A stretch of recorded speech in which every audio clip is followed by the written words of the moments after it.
Hydraa commissioner రంగనాథ్కు మద్దతుగా పర్యావరణ పరిరక్షకుల ఐక్యవేదిక సమావేశం నిర్వహించింది. నగరంలో చెరువులు, ప్రభుత్వ భూముల పరిరక్షణలో హైడ్రా కీలక పాత్ర పోషిస్తోందని ప్రతినిధులు తెలిపారు. ఇప్పటి వరకు 3,325 ఎకరాల ప్రభుత్వ భూమిని కబ్జాదారుల నుంచి హైడ్రా కాపాడిందని, చెరువుల పునరుద్ధరణతో భవిష్యత్తులో తాగునీటి సమస్యకు పరిష్కారం లభిస్తోందని అభిప్రాయపడ్డారు.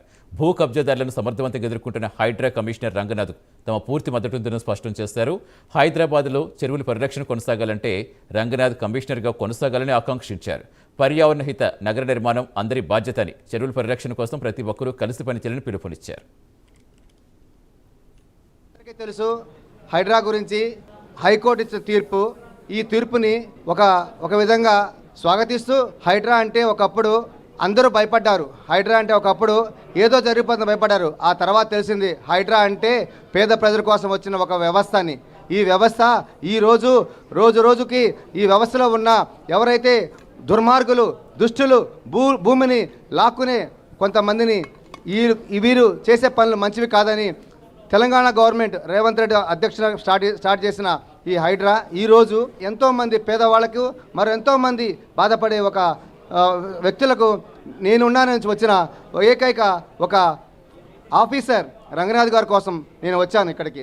ఈరోజు రంగనాథ్ గారు చేపట్టిన కార్యక్రమాలు ముఖ్యంగా ప్రభుత్వ భూముల పరిరక్షణ, అక్రమాలను తొలగించడము, అలాగే చెరువుల పునరుద్ధరణ, అదేవిధంగా ప్రజల ఫిర్యాదులు పరిష్కరించడము ఇమ్మీడియట్లుగా, అలాగే భూముల పునరుద్ధరణ మరియు వర్షాకాలంలో ఎక్కడైతే వాటర్ ఆగిపోతున్నాయో నేనున్నానని చెప్పవచ్చు కనపడే వ్యక్తులు ఒకప్పుడు ఎవరైతే ఉన్నారో మన జిహెచ్ఎంసీ ఉన్నారో వారే కాదు, నేను ఉన్నా అని చెప్పేసి ఈరోజు హైడ్రా రావటము ఎంతోమంది భూ కబ్జాదారు గుండెల్లో ఒక వ్యక్తిగా, ఒక శక్తిగా ఉన్న ఒక వ్యక్తి రంగనాథ్ గారు.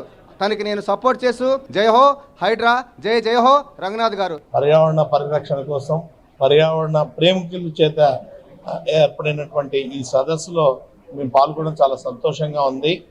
గతంతో పోల్చుకుంటే ఈ రోజున ఎన్నో చెరువులు అభివృద్ధి ముఖం పడుతున్నాయి, అనేక చెరువులు కాపాడబడుతున్నాయి, మరెన్నో చెరువులు పునరుద్ధరింపబడడానికి అవకాశం ఉన్నటువంటి పరిస్థితుల్లో హైడ్రా రంగనాథ్ గారికి ఏర్పడినటువంటి ఈ సంక్షోభాన్ని మేమందరం కూడా తట్టుకోలేకపోతున్నాం.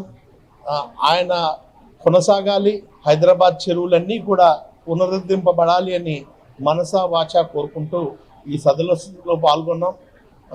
భవిష్యత్తులో హైదరాబాద్లో మంచినీటి కొరత లేకుండా ఉండాలి అంటే, అలాగే వరద నీరు ఇబ్బంది లేకుండా ఉండాలంటే తప్పనిసరిగా చెరువులు కాపాడబడాలి.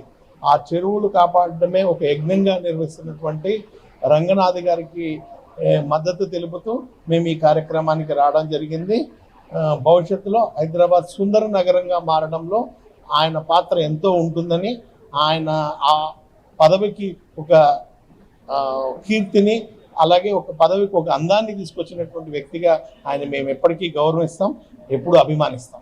ముందు ఏది పడితే అది కొనేవాళ్ళు. హైడ్రా వచ్చిన తర్వాత చూసి అసలు నిజంగా దీనికి పర్మిషన్ ఉన్నాయా లేవా, ఎఫ్టీఎల్ పర్మిషన్ ఉందా లేదా, అవన్నీ కూడా చూసుకోవడం మొదలుపెట్టారు కొనుగోలుదారులు. భవిష్యత్తులో కొనుగోలుదారులు అంటే ఇల్లు కొనుగోలుదారులకి ఇబ్బంది లేకుండా ఉండేటటువంటి చర్యలు తీసుకున్నందుకు అభినందనీయం. హైదరాబాద్ పరిరక్షణ సమితి ఐక్యసమాఖ్య వేదిక వచ్చినందుకు చాలా సంతోషంగా ఉంది.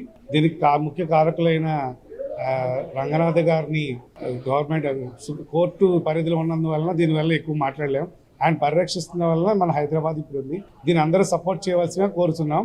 అందులో ఇప్పుడు హైదరాబాద్ ప్రస్తుతం ఉన్న పరిస్థితుల్లో ట్రాఫిక్, వర్షం పడినప్పుడు మన వాటర్ ఎలా వచ్చింది, ఎలా ఇరుక్కుపోయారు, ఎంతమంది నష్టపోయారు, ఎంతమంది కొట్టుకుపోయారు కాలువల్లో మనం చూస్తాం గత 15 సంవత్సరాల్లో.